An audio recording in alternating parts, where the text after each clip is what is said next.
Cleopatra, the last pharaoh of ancient Egypt.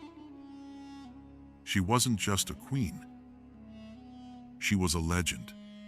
Clever, fearless, and mesmerizing. Cleopatra VII was born in 69 BCE into the Ptolemaic dynasty, a Greek family that ruled Egypt after Alexander the Great's death. Cleopatra was the first in her family to truly embrace Egyptian language and culture. She wasn't just royal, she was brilliant. From a young age, Cleopatra learned philosophy, mathematics, astronomy, and speech. She spoke many languages, some say up to 9, including Egyptian, Greek, and Latin. While others relied on advisors, Cleopatra became the advisor.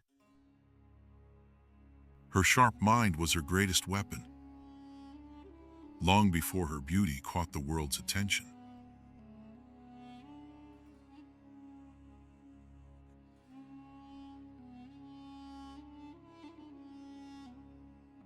When her father, Ptolemy XII, died in 51 BCE, Cleopatra was only 18. She was forced to co-rule with her younger brother, Ptolemy XIII, who was just 10 years old. Power struggles quickly erupted. Cleopatra was pushed out of the palace by her brother's advisors and forced into exile. Egypt stood on the edge of civil war. In 48 BCE, the Roman Julius Caesar arrived in Alexandria, chasing his rival, Pompey. Cleopatra saw her chance. Smuggled into the palace, rolled inside a carpet, she made a dramatic entrance straight into Caesar's room.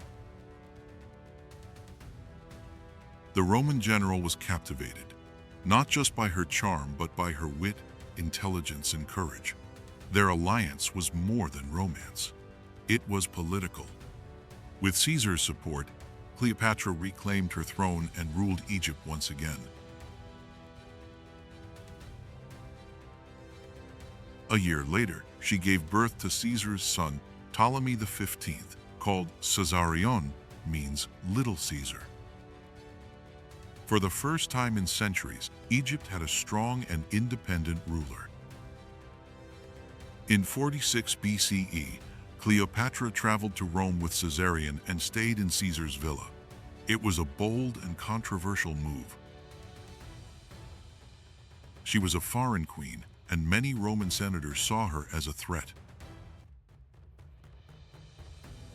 But everything changed in 44 BCE. Julius Caesar was assassinated. Cleopatra, fearing for her life and her sons, returned quickly to Egypt. From the ruins of civil war, a new power emerged in Rome, Mark Antony. In 41 BCE, he invited Cleopatra to Tarsus, in the Eastern Roman Empire, to discuss Egypt's loyalty to Rome. She sailed up the Cydnus River on a golden barge, dressed as Isis, the powerful goddess of Egypt. Antony was enchanted by her presence. Their political alliance soon blossomed into a passionate love affair. Together, they ruled the Eastern Mediterranean like a shared empire. Cleopatra gave Antony 3 children. They held lavish feasts and ruled vast lands side by side. At the peak of her reign, Cleopatra was more than a queen. She was a force of nature. From her palace in Alexandria, she commanded trade routes, influenced politics, and dazzled diplomats from Greece to India. She built temples, expanded Egypt's economy, and minted coins bearing their faces, an act of defiance and pride. But with every coin and every celebration, Rome watched.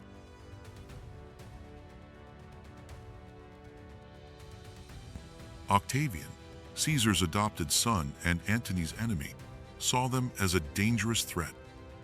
In 31 BCE, war began. Octavian declared war not only on Antony, but on Cleopatra too. The last battle was at Actium, near Greece. They had fewer ships and were outsmarted. Their fleet was defeated. Cleopatra's ships ran away first. Antony followed after. This was the start of an end. Back in Alexandria, Octavian's forces chased Antony and Cleopatra and surrounded the city. Trapped and desperate, Antony heard false news that Cleopatra had died. In despair, he tried to take his own life. Though wounded, he was still alive when brought to Cleopatra, where he died in her arms. Cleopatra knew what awaited her. Octavian wanted to capture her alive, to parade her through Rome as a trophy. But the Queen of Egypt refused to be humiliated. On the 12th of August, 30 BCE, Cleopatra took her own life. The method remains a mystery. Some say poison. Others say the bite of a deadly asp. What is certain is that with her death, the last pharaoh fell, and Egypt became a Roman province. Octavian claimed Egypt not just as a province, but as his personal possession. The mighty Nile now flowed for the Roman Empire. Cleopatra's son, Caesarion, was executed at the age of 17, and the Ptolemaic bloodline was erased. Egypt became the empire's breadbasket. Its grain fed Roman cities. Its gold fueled Roman power. But unlike other provinces, Egypt was ruled not by the Senate, but by the emperor alone. It was too rich, too vital, too dangerous to share. For nearly 700 years, Egypt remained under Roman rule. Cleopatra ruled a fading kingdom in a world ruled by men and stood against the greatest empire the world had ever seen. For centuries, people have misunderstood her. They called her a seducer, a deceiver, even a goddess. But behind these stories was a woman who challenged the rules of her time. Cleopatra didn't just change history. She became history.